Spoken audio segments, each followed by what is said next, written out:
about ethics and love. So last discussion, in the last chapter, it deals with the human persons as the subject of human rights and duties. Now, let us consider the some human person from other angle as the center and object of love, which is the ethics and love. So ethics concerned with the moral principles and values that govern human behavior and decision making, while love is a feeling or deep affection and connection that involves or motivates us to act in caring and supportive ways towards others. So in the love as the distinctive features of human personality, first is the lover's significance. It defines the worthiness to love and to be loved. So love has historically played a big role in how we understand the task of treating other people well. Second is the love and qualities. Love transcends more qualities, aiming at the deepest reality with the beloved. Third is the true love. It is rooted in the person valuing their essence beyond superficial attributes. So a love ethic invite us to do this self-reflection not from a place of fear or shame, but instead from the place of love.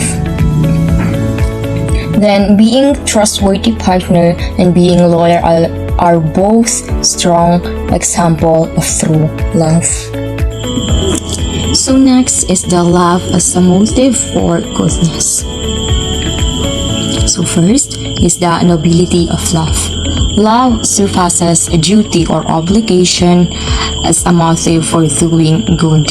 So setting good example for each other helps to strengthen your bond. Next is the virtuous mainspring. Love serves as a driving force behind all virtues. Some people also have a romantic relationship are honesty, loyalty, consistency, comparison, and self-control. Next is the love in community and society. First belongs here is the love for neighbors. Love for others stems from recognizing their inherent worth as persons. Next is the basis of civic friendship, building a society founded on love, mutual respect, and unity. So many more systems that hold love is foundational to doing right.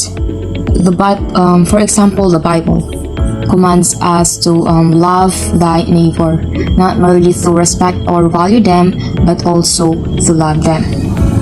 So we have also the love as the antithesis of evil. First is the evil defined. Evil is rooted in hatred, rejection, or absence of love. So if a man really love, they would do no evil, for evil is essentially hatred, the rejection, or the turning away from good. Next is the lover's impact on actions. Genuine love presents harm and promotes goodness toward others. So the next one is the ethics and virtue guided by love. So love as motivation. Ethics and virtue should be fueled by love. So in Christian perspective, the certainty of love in the moral order encapsulating the Ten Commandments. So you can develop a close relationship and increase your level of emotional closeness and trust. Every one of us is worthy of being treated with the care and love. So next one is the love of self and others. So love of self and others is fundamental to human nature and morality. So we are commonly told we can't love others until we love ourselves first. So people usually say this in the context of a romantic relationship, but it can also apply to any relationship based on love. The underlying idea That is until we realize our inner value. We won't be able to see it in anyone else. So next is the self-preservation and morality. It includes the first law and nature is self-prevention, emphasizing of love. Also action harmful to oneself, including suicide, are morally wrong.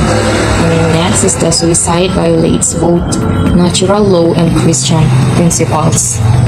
So, self-love defined as love of self or regard for one's own happiness or advantage. It also being centralized both as a basic human necessity and as a moral flaw, akin to vanity and selfishness, synonymous with amour propre, conceitedness, egotism, narcissism, and etc. Another one is the true love of self and others. It includes the self-love, doesn't exclude love for others. Love is inherently selfless. Love extends beyond the self, radiating towards others. So, loving others is a complex feeling or affection, and also care for a person through showing physical closeness, offering support, and reminding people surrounds us that we love them. So next is the moral commandment to love neighbors. So it belongs the moral law commands us to love our neighbors as ourselves. So all humans share a common origin and destiny, making equality and love essential. Love and justice are interconnected in moral philosophy. So in order to love someone healthily, it is important to understand that we each do so in our own unique ways. Each individual gives and receives love. So the last one is the love and different religion. Love is a central theme in Christianity, Buddhism, Confucianism, and other religions. Example from religion texts emphasize love for others, even enemies. So love can blur our perceptions of our relationship, ultimately blurring our perceptions of ourselves. Healthy love doesn't always come easily, but it also begins with being aware of how we impact others, how we impact ourselves, and how others impact us. So that's why I'm summing it all up to love holds so much power. It inspires us, motivates us, frightens us, enlightens us, brings us together, and also set us apart. And that's all. Thank you for listening. Assalamualaikum. Good day everyone. So today I will be discussing the ethics and justice.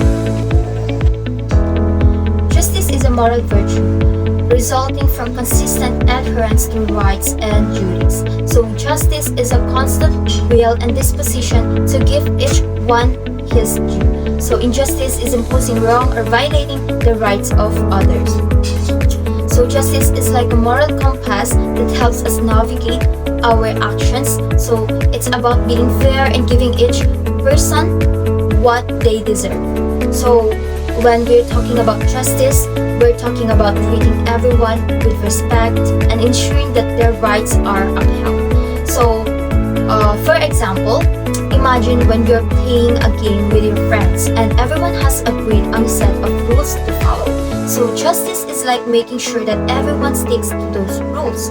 So and nobody cheats or gets treated unfairly. So it's about making sure that everyone gets their fair share and that nobody's rights are ignored and violated. So when we're talking about justice, we're talking about fairness, honesty, and making sure that everyone is treated equally. So now consider the flip side. So injustice occurs when someone's rights are ignored. So when they're treated unfairly. So It's like playing a game when one player keeps changing the rules to benefit themselves, so leaving others at a disadvantage. So injustice can take many forms, from discrimination and oppression to corruption and exploitation. So let's move on to the essential attributes of trust. So there are two essential attributes of justice, the universality and the equality. So universality justice, it applies to all, not just specific groups. So this means that justice applies to everyone, regardless of who they are or where they come from. So equality is impartial, regardless of social status. So this means that it doesn't favor one person over another based on their social status or other factors. So this means that everyone gets the equal rights. So let's move on to the golden rule. So we have positive form and negative form. So let's start with the positive form. Do unto others as you wish others do unto you. So for example, imagine you're at the grocery store and you accidentally drop something. You'd hope someone would kindly help you to pick it up, right? So the following to follow the golden rule, you do the same for someone else in that situation. So it's about extending the same kindness and assistance that you would want to receive. So next is the negative form. Do not do unto others what you do not want to be done unto you. So picture yourself in a noisy library trying to concentrate on studying. So you wouldn't appreciate someone talking loudly and distracting your focus. So you're refrain from doing the same to others out of respect for their need for quiet. So this form of the golden rule reminds us to consider how our actions might impact others and to avoid causing them discomfort or harm. So in other words, it's about treating others the way you want to be treated. So this means being kind, respectful, and fair in all your interactions. So let's proceed to the application of justice in laws, which is reflected in the Ten Commandments, which are not only religious guidelines but also ethical standards applicable across cultures. So number one is love God above all, so giving God His due. So this commandments emphasizes the importance of giving reverence to a higher power. From a justice standpoint, it's about recognizing the rights and respect due to the supreme authority. Next is respect and love for parents due to their role and relationship. So this commandment underscores the value of honoring familiar relationships. From a justice perspective, it acknowledges the inherent rights and responsibilities within family structures, ensuring fairness and harmony. Last is prohibitions against harm. Commandments such as thou shalt not kill and thou shalt not steal protect individuals from harm and violations. These prohibitions uphold the principle of justice by safeguarding people's rights to life, property, and security. So in addition, the Ten Commandments serve as the practical applications of justice, guiding our moral conduct and interactions with others. They remind us of our obligations to uphold fairness, honesty, and respect in all aspects of life. So let's proceed to the legal maxims. So these are the examples of principles derived from justice. So we have 5 maxims, legal maxims here. So number 1, rights cannot violate others' rights. So this means that while you have a certain rights, such as freedom of speech or property rights, exercising those rights shouldn't infringe upon rights of others. Like for instance, you have the right to express your opinion, but not if it involves slandering someone else. So number 2, benefit entails responsibility. When you when you benefit from something, like whether it's privilege, resource, or opportunity, you also have a responsibility to use it wisely and ethically. For example, if you're given an access to a confidential information at work, you're responsible for keeping it secure and not abusing it. So number 3, responsibility limited to controllable actions. So this maxims emphasizes that you are only responsible for things that you can control or influence. You can't be held accountable for events or circumstances beyond your power. Like for example, while you're responsible for driving safely, you can't control if someone else runs a red light and causes an accident. So number 4, no unjust self-favoring. So this means that you shouldn't give yourself preferential treatment or unfair advantages at the expense of others. So whether in personal relationships, business dealings, or legal matters, fairness and impartiality are essential.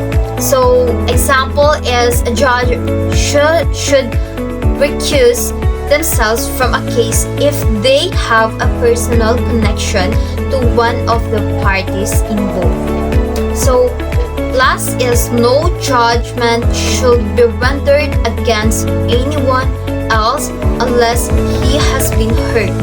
So this maxim underscores the importance of due process. So number 5, no judgment shall be rendered against anyone else unless he has been heard. So this maxim underscores the importance of due process and fair treatment in legal proceedings. It means that everyone deserves the opportunity to present their side of the story and defend themselves before a judgment is made against them. So this principle ensures that decisions are based on all available information and that individuals are given a fair chance to participate in a legal process. So last is the Bill of Rights. So in our Constitution, we have something called the Bill of Rights, which is basically a list of fundamental rights that every citizen is entitled to. So these rights include things like the right to live our life, which means nobody can take your life away unlawfully. So the right to liberty, which means you have the freedom to make your own choices and decisions within the boundaries of the law. And the right to pursue happiness, which means you have the freedom to seek out and pursue what makes you happy, as long as it doesn't harm others. So these rights are rooted in the principle of justice, ensuring that everyone is treated fairly and has the opportunity to live a fulfilling life. So that's all. Thank you and wassalam. Good day everyone, I am Adriana Blanche C. Atilano from BSc Itubi, and today I am going to tackle to you about the general applications, the distributive justice, legal justice, commutative justice, and the particular applications of justice, which is the duties of justice. General application. The principle of justice does not only govern the relations between an individual with another. It also applies to: first, duties of the state to the citizens. Distributive justice. So, refers to the fair allocation of resources and benefits among all members of a society It's the state's duty to ensure that its citizens have equitable access to wealth, opportunities, and privileges. Number 2, duties of the individual to the state, legal justice, and 3, duties of an individual to another, which is the commutative justice. Distributive justice. The state must fulfill certain duties toward its citizens. These duties are clearly stated in our Constitution. So, for example, the government should render aid for education, the promotion of social justice, the protection of labor, for sanitation, and others. Legal justice. The citizen in turn has his duties to the state, for instance, to render military service to the state. So, as citizens, we have a responsibility to contribute to the financial needs of the state, which it uses to provide public services and infrastructure. So, in commutative justice, every individual should render to another that which belongs to him. So, the basis of this is the so-called mutuality of rights and duties. So, in commutative justice, it is a fair trade in a marketplace. If you buy a book from a store, you expect to receive a book that is in a good condition, and the store expects to receive the correct amount of money in return. So, this mutual exchange based on equality and fairness represents commutative justice. Particular applications of justice. So, duties of justice. It follows from the principle of love and justice that it is wrong to do anything harmful to the body, reputation, and property of others. Thus, murder is a great wrong because first, it runs counter to the basic principle of love and justice. Second, it is a violence to the social order and therefore against moral law. And third, it is against man's nature as a social being and therefore against the natural law. And lastly, number 4, it robs God of his sole dominion over life and death.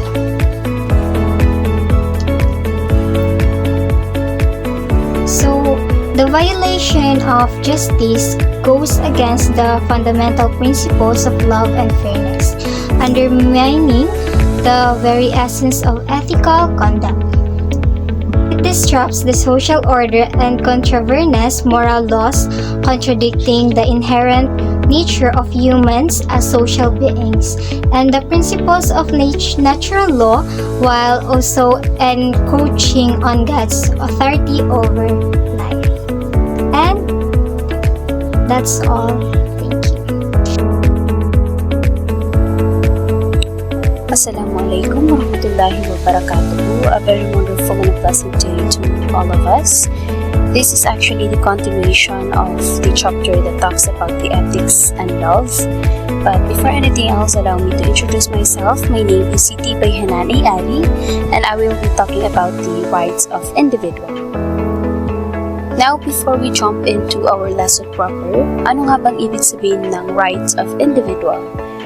Individual rights are the rights needed by each individual to pursue their lives and goals without interference from other individuals or the government. Sa ethics kasi, ang mga karapatan ng bawat individual o tao ay mahalaga. Ang mga halimbawa nito ay karapatan sa buhay or right to live, karapatan sa pagpili, freedom of speech, and the right to own property and more. Sa madaling salita, ang bawat isa ay may karapatang igalang at protektahan ang kanilang dignidad at kalayaan. Ngayon, alam niyo ba na isa sa ating rights ay ang self-defense?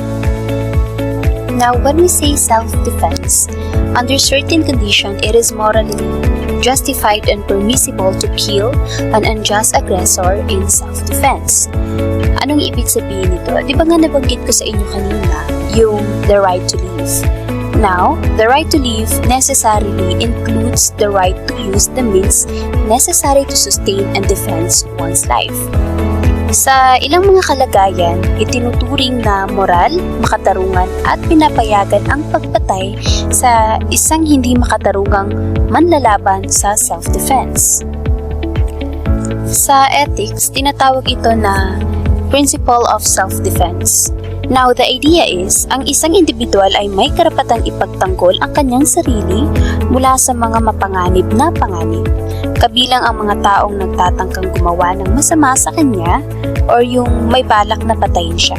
Sa ganitong sitwasyon, ang pagpatay ay maaaring maging kinakailangan upang protektahan ang sarili. But it is only a permissible under this condition. So we have 3 conditions here. First, that there is imminent danger of losing life or great bodily possessions. Anong ibig sabihin nun? Ito ay nangangahulugang mayroong malapit ng panganib na mawala ng buhay o magkaroon ng malubhang pinsala sa katawan. Why? Kasi when we say imminent danger, ito ay tumutukoy sa isang sitwasyon kung saan ang panganib ay malapit nang mangyari o nangyari na mismo sa kasalukuyan. Okay? Now, ano naman itong great bodily possessions? When we say great bodily possession, ito ay tumutukoy sa malaking bahagi ng katawan na maaring masaktan o masugatan sa isang sitwasyon ng panganib. Next is that there is no other way to escape. So, ano ibig sabihin nito? Sa madaling salita, ito ay nagsasaad na walang ibang opsyon o paraan ng pagtakas na maaring gawin upang maiwasan ang panganib o pag-atake. Ibig sabihin, wala ka ng choice. Wala ka ng ibang paraan para makatakas. So, the only choice you have is self-defense, no? Pagpatay, okay? So, ito ay nagpapakita na ang paggamit ng self-defense na may kasamang pagpatay ay maaring maging tanging paraan lamang ng proteksyon sa sarili sa sitwasyon na iyon. Another is that no greater force can be inflicted than what is required to ward off aggression. Okay? So, simpleng salita, kapag gumamit ng self-defense, mahalaga na ang pwersa na gagamitin o yung force na gagamitin natin ay hindi higit sa kailangan upang hadlangan o pigilan ang pag-atake ng aggressor or yung suspect.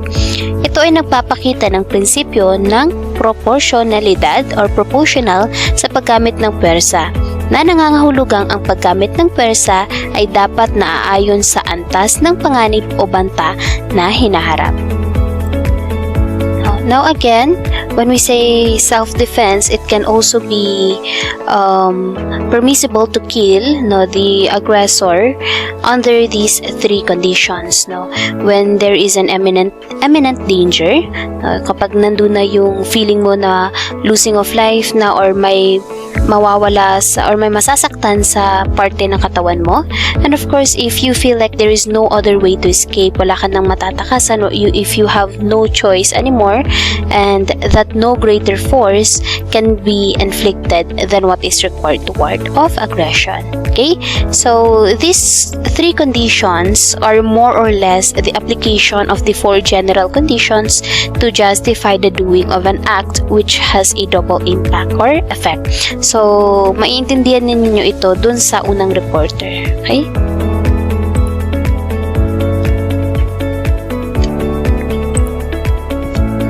Okay, next is honor and good name. When we say honor and good name, it is one of the greatest possession that man has is his honor. Consequently, any deliberate act that intends to destroy the good reputation of another constitutes a grievous violation of the moral law. No, sa Tagalog ba, ano yung salitang honor, no? Diba sa Tagalog, ito yung dangal, na kung saan ang dangal ay isa sa pinakamahalagang kayamanan ng isang tao.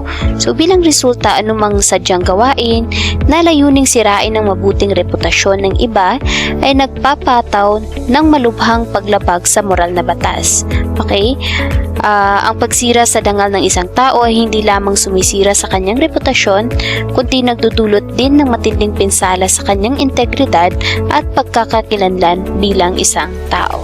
Ano yung mga ito? Ito yung speaking ill or anything or writing anything to ruin the good name of anyone. Especially when what is said or written is not true. Ito na yung sinasabi natin na paninirang puri or paninira sa isang reputasyon ng isang tao.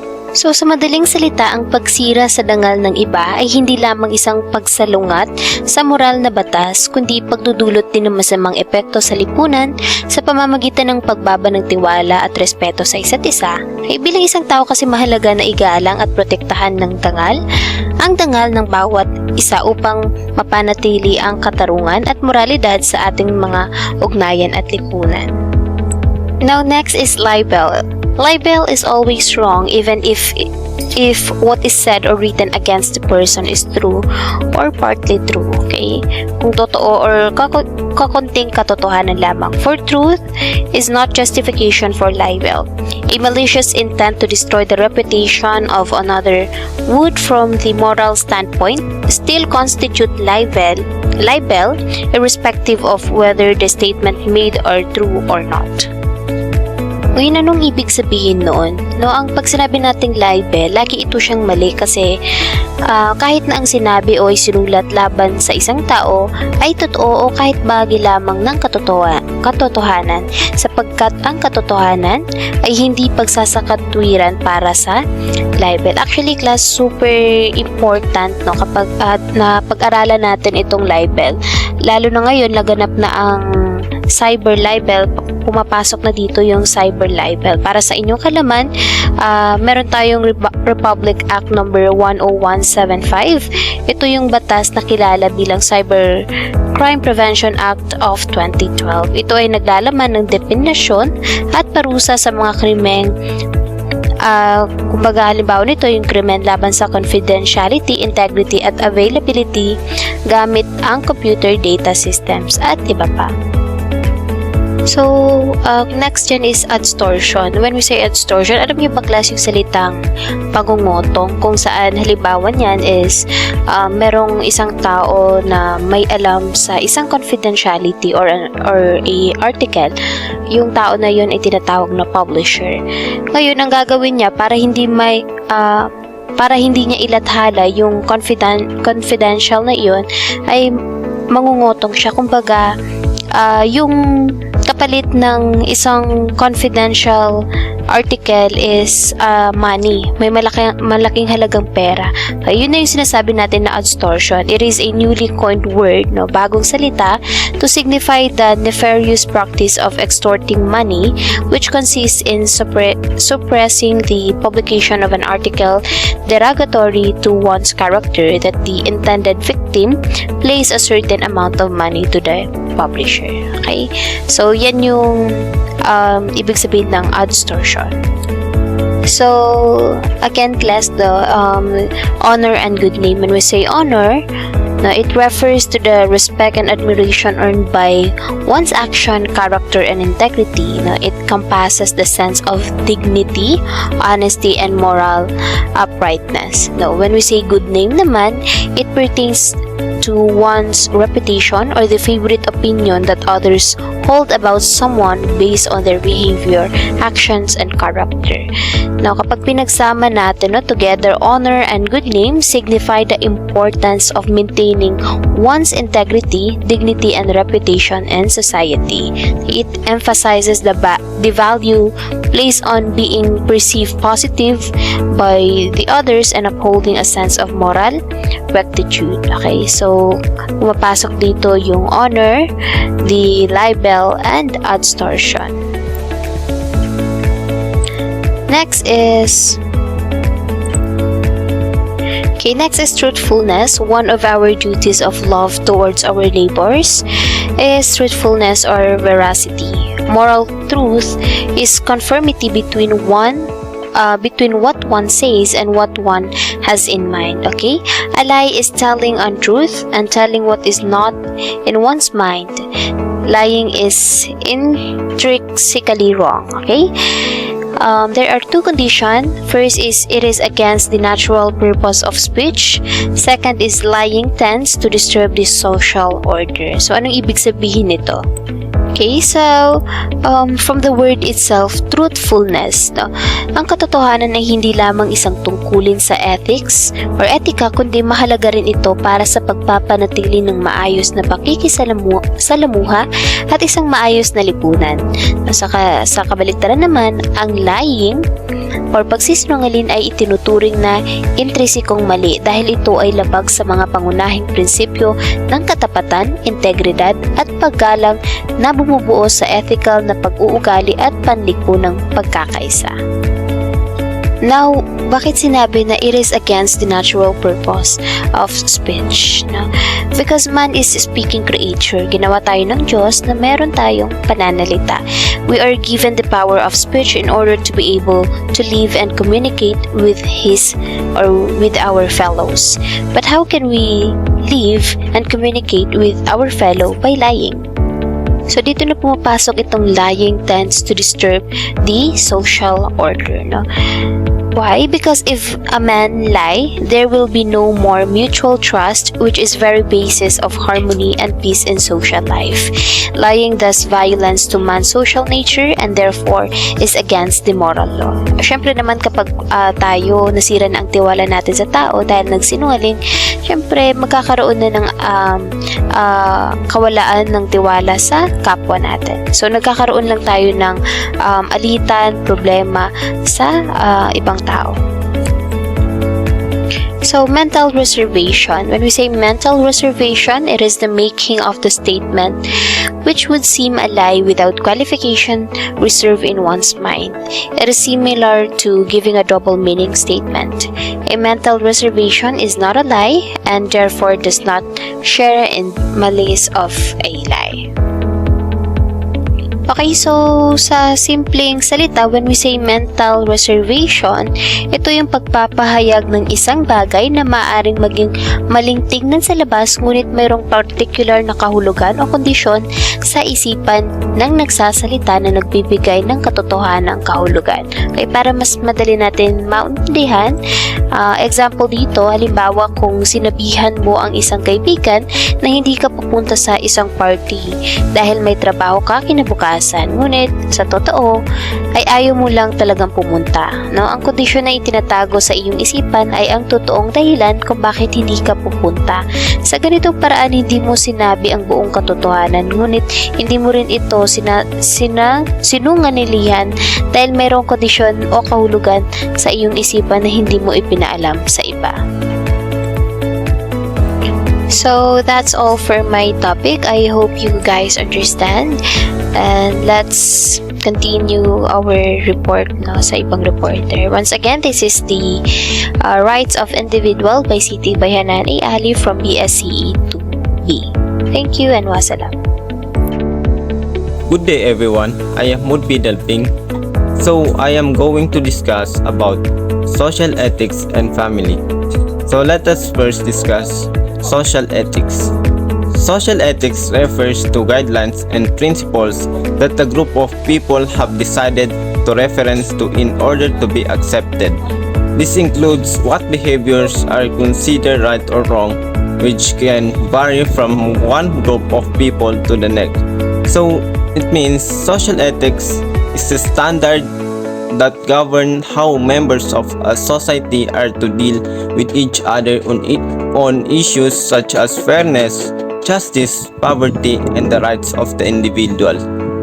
Ethics and society help people interact and live together in the world on a day-to-day basis. So let us proceed to the definition of family. Family, a group of persons united by the ties of marriage, blood, or adoption, constituting a single household. and interacting with each other in their respective social positions, usually those of spouses, parents, children, and siblings. The family group should be distinguished from a household, which may include brothers and roomers sharing a common residence. So, family is very important for us. Families are confident to make us feel loved. They are the pillars of our strength who never fall, instead keep us strong so we become better people. We learn the values of love, respect, faith, hope, caring, cultures, ethics, traditions, and everything else that concerns us through our families. Let us proceed to the relationship between spouses. So these are the responsibilities of both spouses. Number one, fidelity. Faithfulness is the core assumption and foundation of marriage. So we expect ourselves to be faithful and our spouses to be faithful. Both spouses are to be mutually respectful and regularly renew their commitment to each other in their marriage relationship. Number two is living for sake of other. Maintaining the attitude of living for the sake of other will naturally cultivate love and help to negotiate the different stages of the marriage. So each partner should enter the marriage thinking of what he or she can give to the other, rather than computing what he or she will get out of it.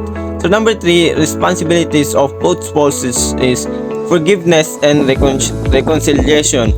Forgiving is as essential in marriage as giving. While it is inevitable, there will be disagreements.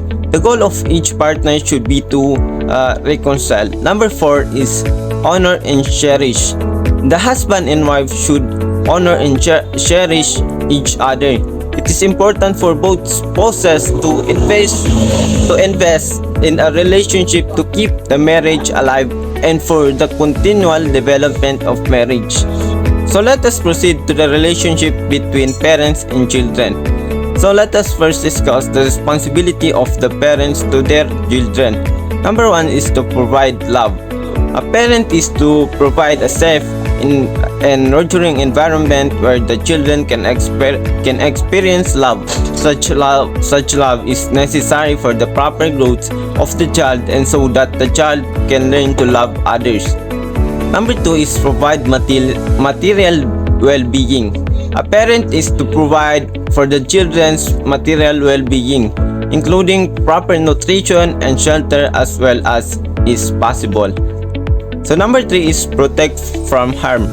A parent is responsible to protect children from physical harm and abuse. Number four is educating children in the basic matters of life. So a parent is responsible to educate children in the basic matters of life, both heart and norm, and including moral instructions and manners. So number five is discipline. In concerns from proper growth, a parent is responsible to discipline children. Such discipline is to be done out of love, not anger or loss of temper. Discipline takes into account the dignity of the child. So let us proceed to the responsibility of the children and to their parents. So number one is respect and honor to parents. By respecting and honoring and serving one's parents, the child is able to inherit the love, wisdom, knowledge, and fortune of the parents. So number two is appreciate parents' sacrifices. A child shows greater maturity and demonstrates greater love for the parents when he or she understands and appreciates a parent's sacrifice for them. Each child should grow to sympathize with parents' difficulties and sufferings and be of support to them. So number three is humility before parents. When a child recognizes the parents wants what is best for the child, he or she will seek the parents' guidance and follow the direction of the parents. So number 4 is care for parents in old age. So a child has the responsibility to care for their elder parents and serve them as the parents served the child when the child was young, giving back the unconditional love the parents gave to the child. So let us proceed to the relationship between siblings. So these are the responsibilities of siblings. Number 1, living for sake of the other. So when siblings learn to serve each other, giving priority to important needs of their brothers and sisters, they develop the quality of maturity and unselfishness that will serve them well when they become adults. So they should learn to give and forget, unconditionally helping each other without expectation of return. So number 2 is forgiveness and reconciliation. So siblings should be willing to forgive and forget. Number 3 is parental point of view. By seeing one's sibling from the perspective of their parents, harmony and love can blossom in the family. Furthermore, as a brother learns to love his sister, he prepares himself to love his future wife. And as a sister learns to love her brother, she prepares herself to love her future husband. So number 4 is belongingness and togetherness. So siblings should behave in a way towards each other and their parents that helps create a warm family culture of belongingness throughout tight-knit, positive relationships. So let us discuss how does social ethics affects family as a whole. So social ethics play an important role in every family. We believe that the first education from home and parents can easily influence their children. Social ethics in families define the proper behavior of a child everywhere they go. Hello everyone, my name is John Lloyd M. Vigno and I will be reporting about birth control and morality. So this is the continuation of the group reportings of the previous reporters. So let's start. So birth control and morality. Birth control. So let's define first what's birth control. So also known as contraception. So what do you mean by contraception? Ito yung ginagamit na mga bagay to prevent pregnancy or other type of transmitted disease. So it is the use of medicines, devices, or surgery to prevent pregnancy. There are many different types of it. So some are reversible while others are permanent. So birth control is discussed nowadays as a means to check the menace of the so-called population explosion and its attendant and consequent evils. This is unfortunate because birth control is primarily and fundamentally a moral question which should be viewed and answered from the moral standpoint. So if ethics is life as we have shown it to be, so then any question that deals with the very possibility and beginnings of human life and which is intimately bound up with the very end and function of family life. So it's basically a moral question. So what do you mean by birth control? Diba itong birth control na to, ito yung nagko-control kung ilang kids ba yung kaya natin buhayin. So at some point, maraming advantages din yung birth control para mas lalo natin matutukan yung pamilya natin and para mas lalo natin matutukan kung ilang bata lang ba yung kailangan natin or ilang bata lang ba yung kaya nating buhayin. So sa birth control, pasok din dito yung family planning din. So let's proceed. So there are two types of birth control. So A is natural birth control, includes the following: continence and the so-called rhythm method. So what do you mean by the rhythm method? So The rhythm method, also called the calendar method or the calendar rhythm method, is a form of natural family planning. To use the rhythm method, you check your menstrual history to predict when you ovulate. So this helps you to determine when you're most likely to conceive. So yun yung rhythm method. So let's proceed to the letter B. Artificial birth control includes any device, mechanical, chemical, surgical, as in sterilization for the purpose of destroying the semen or frustrating the end of sexual act while taking advantage of the pleasure in it. So willful abortion falls under this latter type and involves greater malice. So what do you mean by artificial birth control? So ito yung pini-prevent na yung semen from the act of intercourse. Kasi nga nakapaloob na dito yung paggamit ng mga contraceptions, and nakapasok din daw dito sa artificial birth control yung abortion. So yun. So an intelligent judgment concerning the morality of birth control must be based on the right appreciation of human sexuality in marriage. So meron tayong sexuality can be considered on a twofold level.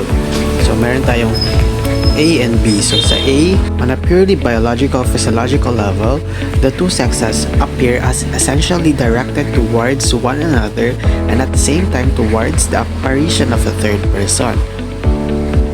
So nandito talaga sa pagdating sa biological or purely biological or physiological, nandito talaga yung natural.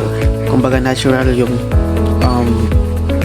natural of doing the intercourse part and having the apparition of a third person, which is the child. So indeed, the sexual differentiation in plants and in animals as well as in man is a sign of complementary role in the apparition of an offspring and the perpetuation of the species. So on this ground already, one understands with control. So unfortunately, however, many arguments against contraceptions stop at this level and are for this reason quite incomplete, because on this level, a low sex union would be no different in man and in brutes. So sex can be valued on a still higher insight.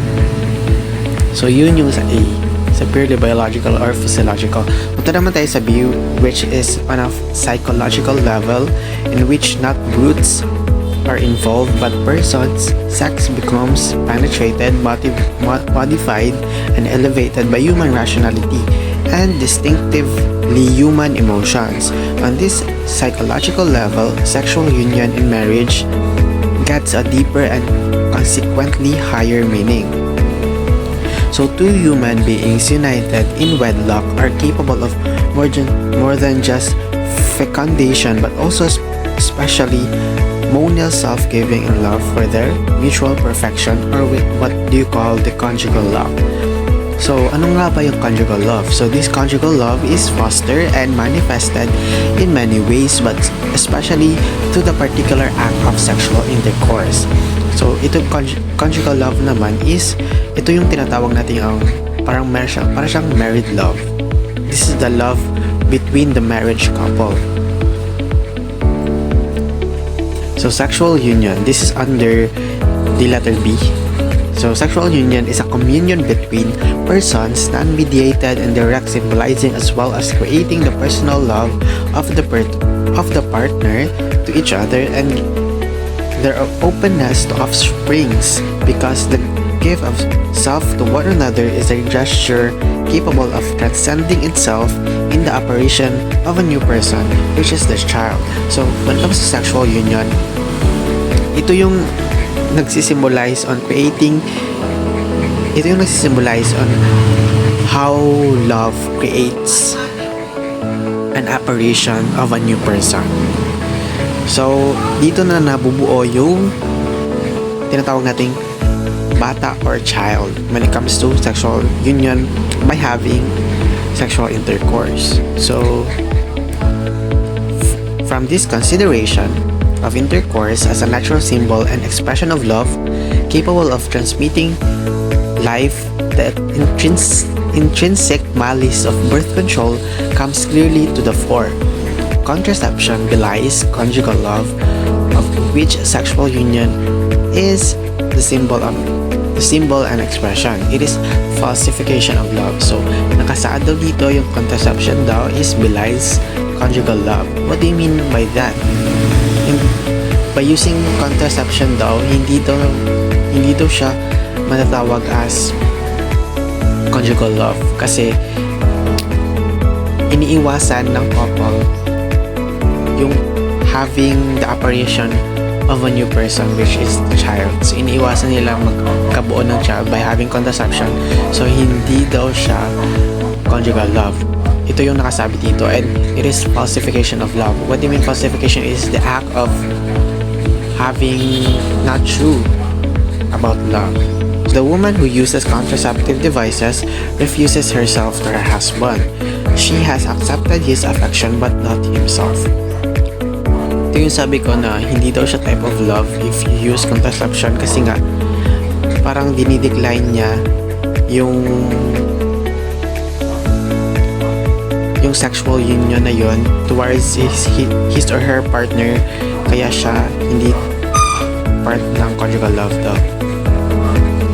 So also, by any form of contraception and sterilization, a woman deprives the act of union from its connatural ordination to the operation of an offspring. So sometimes the man will use contraceptives for the same reason. Sometimes for reasons of selfishness, he interrupts the conjugal act. So in both cases, there is refusal of entire self-giving to his wife and to his child. This is a frustration of a double finality act. Ito yung sinasabi ko kanina na iniiwasan nila na magkaroon ng operation of a new person, which is the child, because the man or the woman uses the contraceptives or contraceptions. So nai-interrupt sa dito yung conjugal act, which is the conjugal love.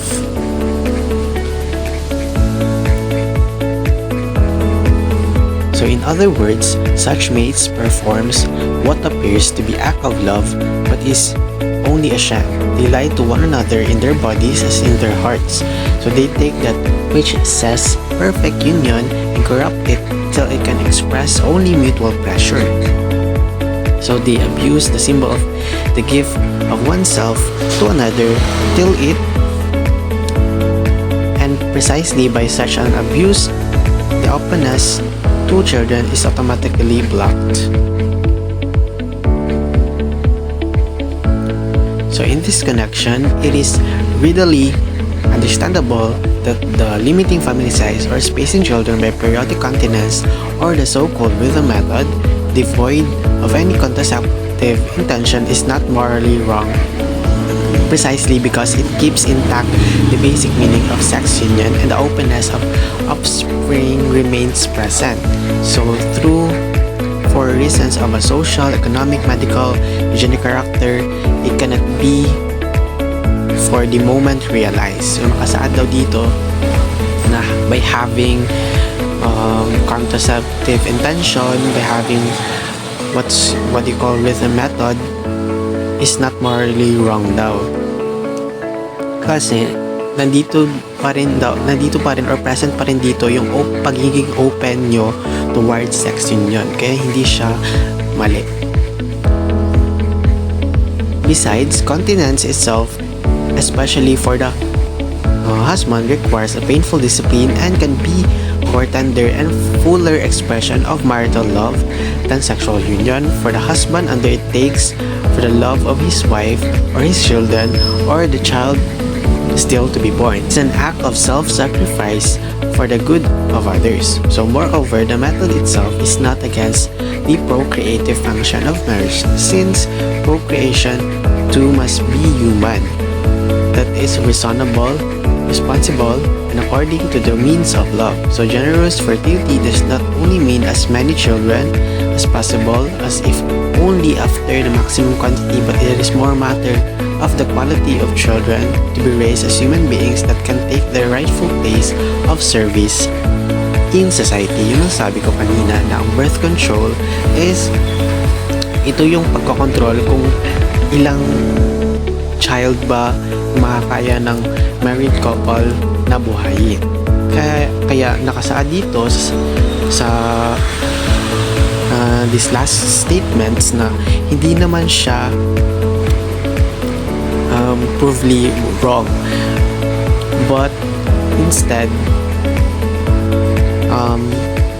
kinukontrol lang nila yung maximum na kaya nilang buhayin na mga bata when giving a birth to their child. So yun yung morality of sexual union. So this ends my report. So thank you for listening, and I hope you learned something about birth control and what's the real essence of having this birth control, or what's having the morality of using contraception. So I hope you understand everything what I've said. So that's all. Thank you for listening, and bye. Assalamualaikum warahmatullahi ta'ala wabarakatuh. So this is the continuation of the birth control and morality. So with that, let me read a short so the passage discusses the moral implication of using the birth control pill, is particularly within the next context, conjugal love and Catholic moral theology. So here is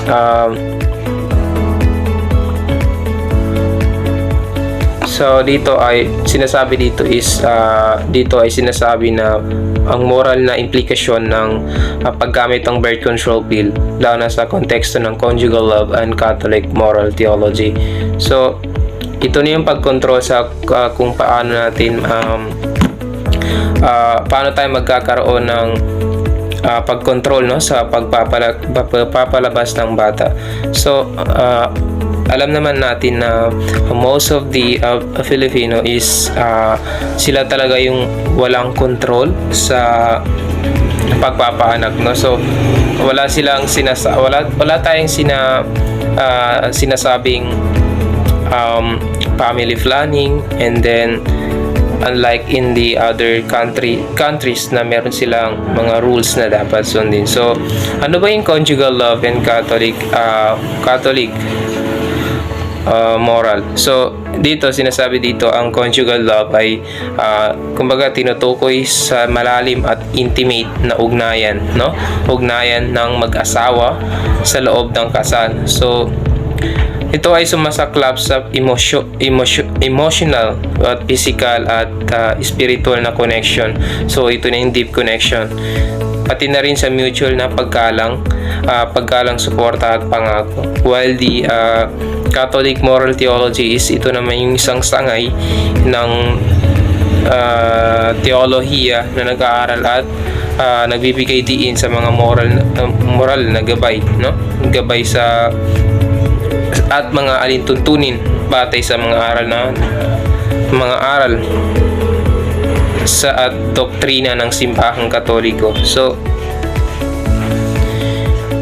the next is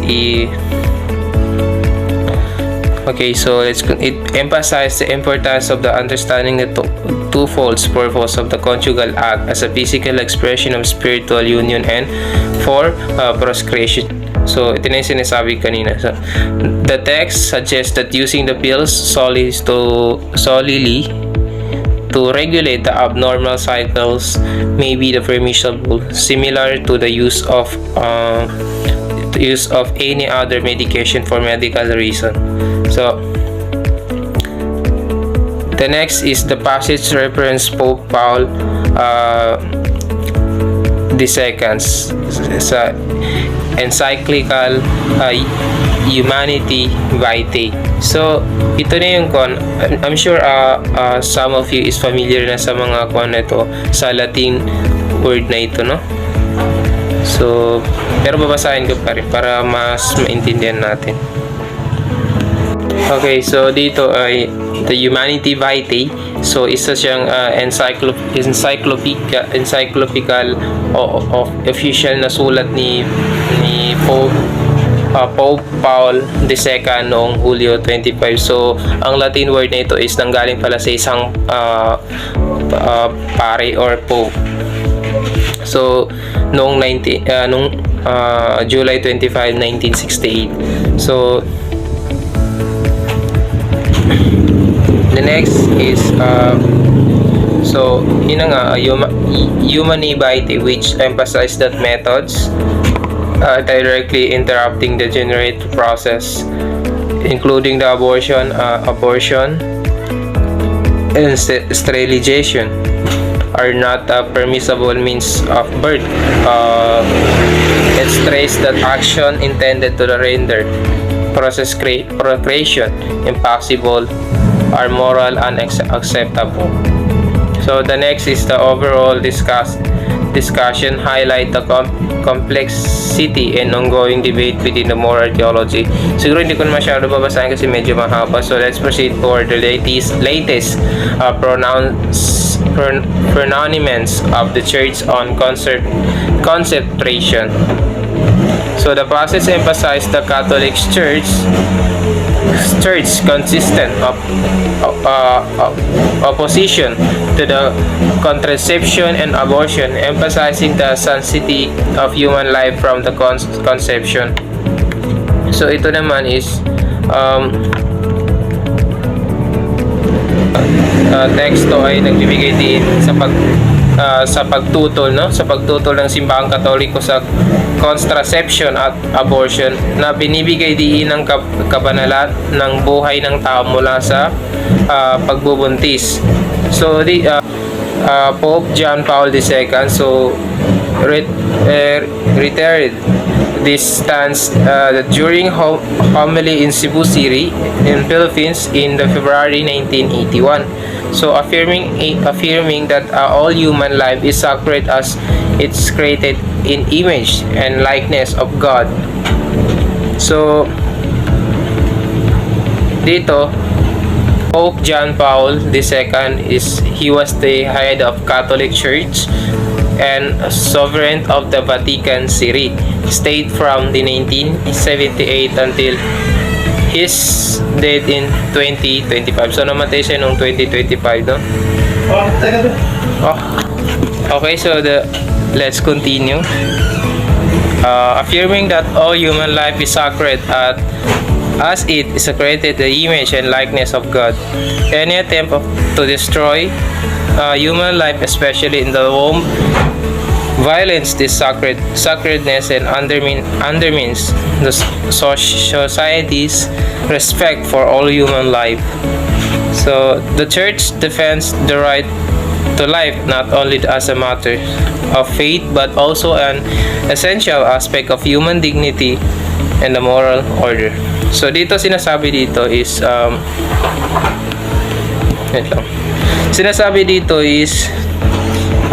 si John Paul he was a person niya or he defend ang pananaw na ito ay isang homily sa Cebu City. So pinatunayan ng lahat ng mga buhay ng tao ay banal, no? Dahil ito ay nilikha ng larawan at katulad ng Diyos. So ang anumang pagtatangkang sirain ng buhay ng tao ay lalo na sa sinapupunan ay lumalabag sa kabanalan na ito. So at nagpapahina rin sa paggalang ng tao. So si John Paul talaga is marami siya naging papel sa during 1988, no? So that's all.